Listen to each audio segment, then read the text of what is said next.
جنون في الدوري السعودي. السلام عليكم ورحمة الله وبركاته. أهلا بحضراتكم. طبعا في عظمة بتحصل في الدوري السعودي.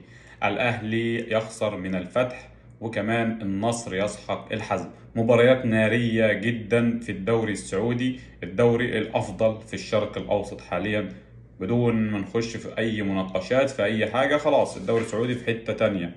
ماشي، بينافس دلوقتي دوريات أوروبية كبيرة. ماشي، ويعني ممكن في فترة قليلة كمان ان هو يوصل للمستويات الكبيرة دي. النهاردة بنشوف مباراة، طبعا هبدأ بمباراة الأهلي ومباراة الفتح. الأهلي النهاردة بكامل نجومه بيخسر أمام الفتح نتيجة كبيرة ب5-1، نتيجة كبيرة جدا رغم كل النجوم الكبيرة اللي في الأهلي. رياض محرز، فيرمينهو، فييجا.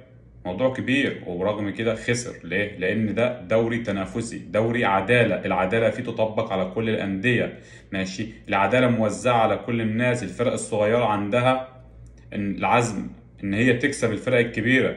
يعني بص، بيحط قدامه هدف إن هو أنا ممكن أكسب الفرق الكبيرة، أكسب الأهلي، أكسب رياض محرز، أكسب رونالدو.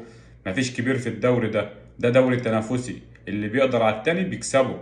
دي مفيش فيها هزار. عشان كده هتلاقي دوري النهارده احنا في الجولة الرابعة دوري ناري. الدوري بادئ على نار، في منافسة شرسة على البطولة، في منافسة شرسة على لقب الهداف ما بين رونالدو، فيرمينهو، ما بين ميتروفيتش مهاجم ولا أروع. صفقة كويسة جدا للهلال. طبعا النهارده النصراوية، طبعا مباراة كبيرة جدا من جانب النصر. طبعا النهارده خلينا نكمل في مباراة الأهلي. مباراة الأهلي طبعا رغم تقدم الأهلي 1-0، استهتار من لعيبة الأهلي أدى استهتار طول الشوط الأول، وتألق من حارس الفتح النهارده ودفاع الفتح خلى النتيجة توصل تعادل في الشوط الأول وتنتهي وتبتدي الشوط الثاني. الأهلي ضاغط بكل قوته عاوز يفوز على الفتح، ولكن الفتح بيخطف هدف تاني، فالمباراة بتفتح ومدرب الأهلي بيقرر إن هو يغامر ويهاجم بكل اللعيبة اللي عنده، بيهاجم بكل قواه، وفي هجمات مرتدة كتيرة وفي مساحات. فطبعا ده استغله طبعا لعيبة الفتح. النهارده تألق والأروع للاعب المغربي مراد باتنا، ويسجل هاتريك في الأهلي.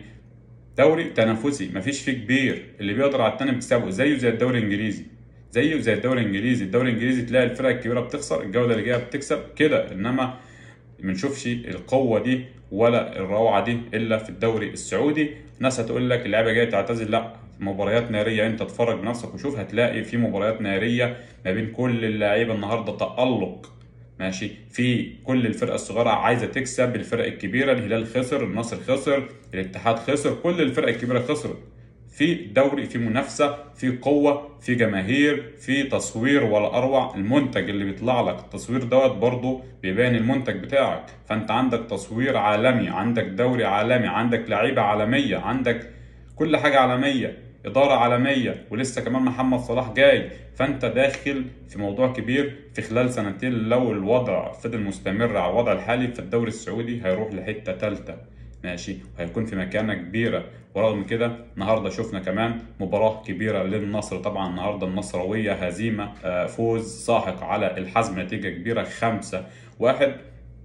طبعا شفنا رونالدو النهارده بيعمل 2 اسيست وهدف ولا اروع. ساديو ماني رجع خلاص. ساديو ماني كان غايب بقاله فتره كبيره، تحس ان هو لسه مش واخد على الاجواء. النهارده بيصنع وبيسجل وبيقدم مباراه كبيره. تألق لخط هجوم الهلال. بروزوفيتش.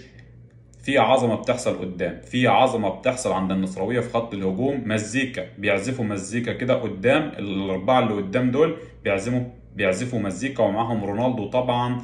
يعني التورنيدو زي ما تسميه، الدون، ما عندوش اي كلام. دوت مكسر كل الارقام القياسيه، ما فيش فيه اي اختلاف ان هو الافضل او من الافضل في العالم. طبعا رونالدو ما حدش يقدر يتكلم عليه.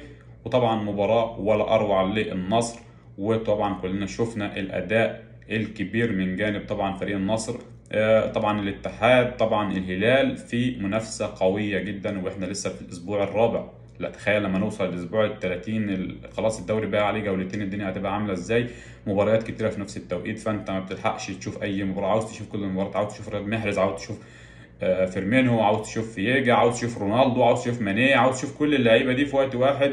فان شاء الله احنا مع موعد مع الدوري قوي جدا جدا، هينافس كل الدوريات الاوروبيه خلال الفتره اللي جايه. وبكده نكون وصلنا لنهايه الفيديو. ما تنساش تعمل لايك للفيديو وتشترك في القناه وتفعل الجرس ليصلك كل جديد. والسلام عليكم ورحمه الله.